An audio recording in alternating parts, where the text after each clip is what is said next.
for Infowars.com.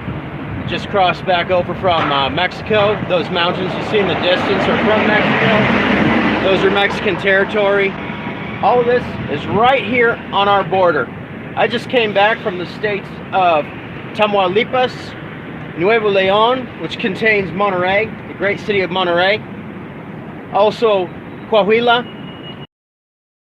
Those are 4 different Mexican states that all border Texas. The Texas border being 1,214 miles with Mexico.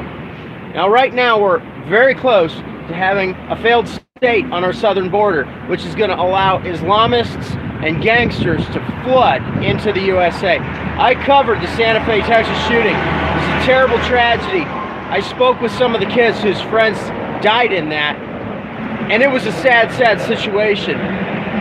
This could take the violence here in Texas to an entirely new level. If Texas borders a failed state, it's going to open the floodgates for all kinds of armed offenders to come in and cause every type of mayhem and trouble.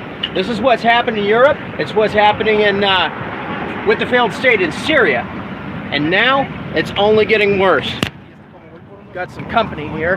Let's point out the new bridge that's being built. A nice new international bridge right here. There's a crane. It's all going up.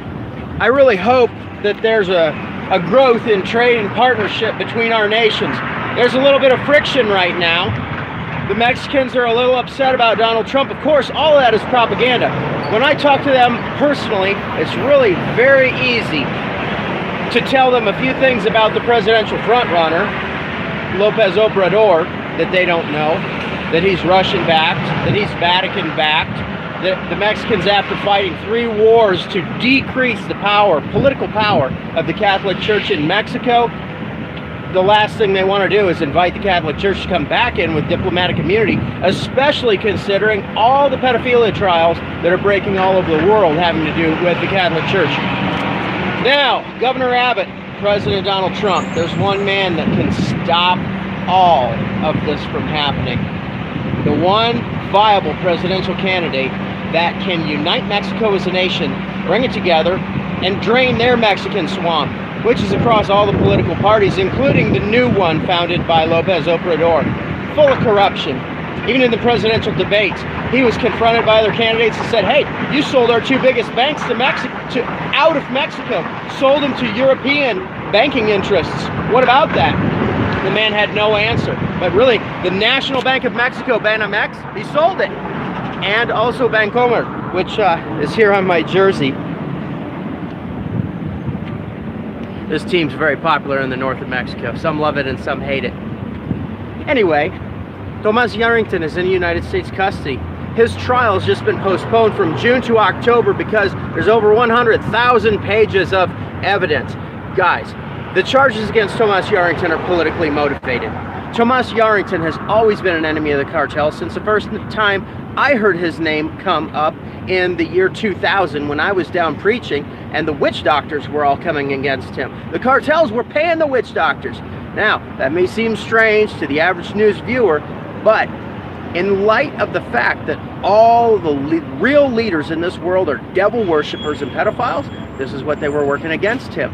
Tomas Yarrington is the man, the one man that can bring Mexico together, unite the nation, and drain the swamp. Now, Tomas Yarrington, this is a gangland. Truth is stranger than fiction. Just this very year, in February the 14th, a hit squad attacked a ranch that's allegedly owned by Tomas Yarrington. It is definitely owned by one of his close associates and one of the wealthy businessmen in the state of Tamaulipas. The state of Tamaulipas is the one that looks like an elephant standing up with its trunk in the air, and it's the one that borders the southern tip of Texas. The hit squad attacked this ranch and shot to death 15 thoroughbred horses, allegedly owned by Yarrington, but at the very least by his close associate, and killed one ranch hand on that ranch. That happened this very year. $600,000 on 4 hooks. I'll bet Russian Tsars never paid that kind of dough for a single horse. Cartoon.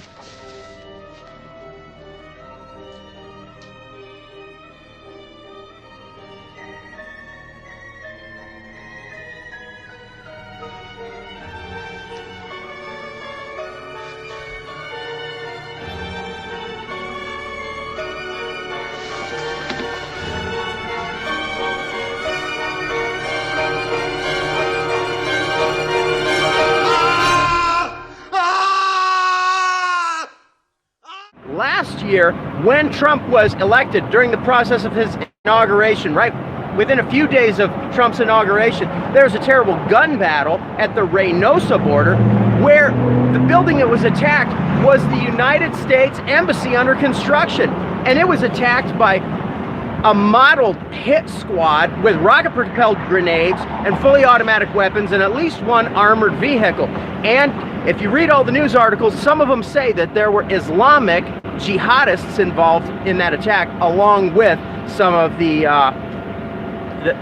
cartel usual suspects. This is the opportunity for Texas to step in, for Donald Trump to step in, for Greg Abbott as governor of Texas to step in, and if necessary, pardon Tomas Yarrington, but at the very least evaluate his charges, whether they be politically motivated. The charges against Yarrington did not begin until the strength of his candidacy rose up in the 2012 election. And that's when, all of a sudden, he was accused of being the bad guy. He's being used as the symbol of crime and corruption by other presidential candidates in the debates. But the fact is, they're the corrupt ones, and Tomas Yarrington is only a fall guy who's been set up for this. So, Texans, Americans, let's help our neighbor, and at the same time, we'll beef up our own security. By the way, I also saw a lot of pretty heinous things while I was down there. My friend I went to visit had a gangster pull up on his ranch as he was hiding from the police, and all these people had automatic weapons. He had his rifle in his truck, and the police came up with their belt-fed weapons. Within a minute, there was very nearly a shootout, full automatic weapon military shootout right there on his family land that he's had for generations. Guys, we got to stop this, or it's going to come to America. And it's an issue of corruption. I'm all for the wall. Really, Mexico already has a much stronger security presence than we would have if we built the wall on their side. Nevertheless, the government corruption allows these things to happen, allows these troublemakers to continue unabated, and somebody just passing through like me has to go through and answer all the questions, while the crooks with all of the cash, drugs, and guns, they just get waved right through.